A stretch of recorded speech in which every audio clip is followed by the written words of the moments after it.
Hi, this is Zafar Bukhari. Welcome to the very interesting course of International Marketing. International Marketing basically is a branch of another interesting course which is called International Business. International Business, and in my lectures on International Business, we cover across the board every single business function, from marketing to management to accounting, financing, human resources, production, and all those things. But in the area of international marketing, our main focus will be in this particular course strictly on the marketing aspect of this business.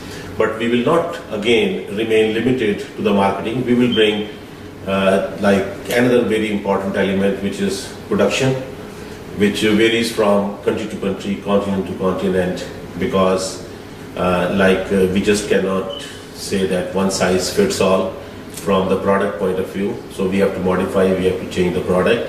And at the same time, we will address slightly another important issue of financing. Financing is the area where this international marketing also requires how the countries or how the companies who are involved in the area of international business, they are taking advantage of either some kind of government financing or any kind of regional banks like Asian Development Bank or African Development Bank, this kind of financing, or some private commercial financing as well. So when we talk about the international marketing, in fact, international marketing is again one of the most important business function.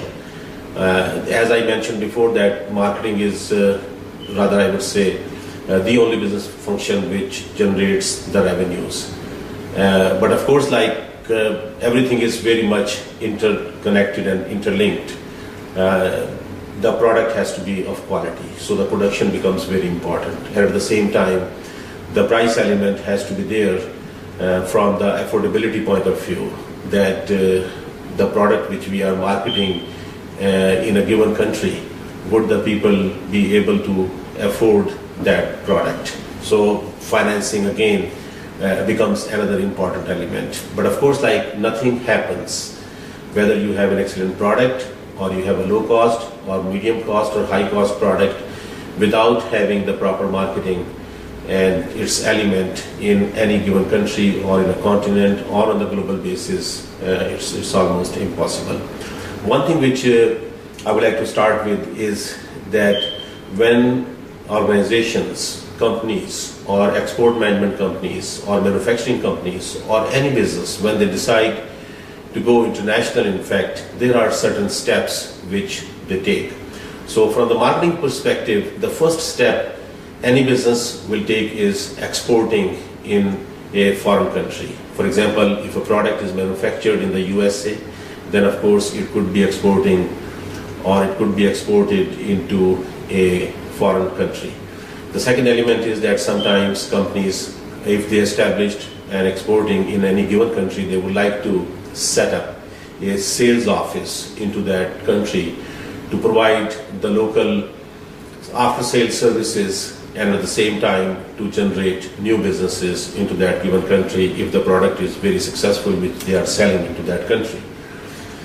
The next element is the companies, when they are successful and the product is very well known and understood in any given country, then they would like to establish a joint venture. So they would like to pick up a company who is manufacturing or who is distributing the same kind of product which the export company or export management company has been doing that, or even a manufacturer has been doing that, and then they try to set up a joint venture into that particular company. The next element which the companies would like to do is establishing a wholly owned subsidiary. When we talk about the wholly owned subsidiary, that means that the company will go in a foreign country. Mostly automobiles companies have done this, and they would like to set up a complete manufacturing plant over there. In between that, in fact, depending on the situation and depending on the market environments in the countries, some more things organizations they would like to do. One thing which is called licensing. They may provide license to manufacture a product in a third country, country A for example, and they are selling in country B, and the product originally, the export management company or a product was originated from country C. So that would be a licensing arrangement. Another example of international marketing we have experienced in the very recent past is franchising. International franchising is another growing element of international marketing. And the best example we can quote is of McDonald's, for example. McDonald's has done a great job establishing franchises all over the world, in every single continent and in many countries and many parts of the world today.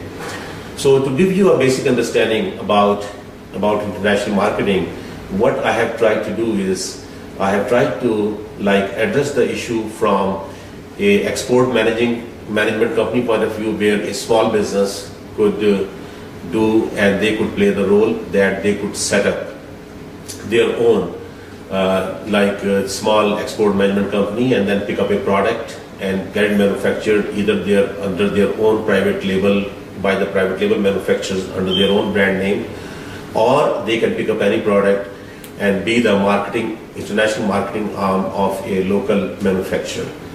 Otherwise, the next example which international marketing I can quote is that the companies who are big manufacturers, they would like to sell their products. Auto manufacturers do that very well. They manufacture in one country and they sell into another country.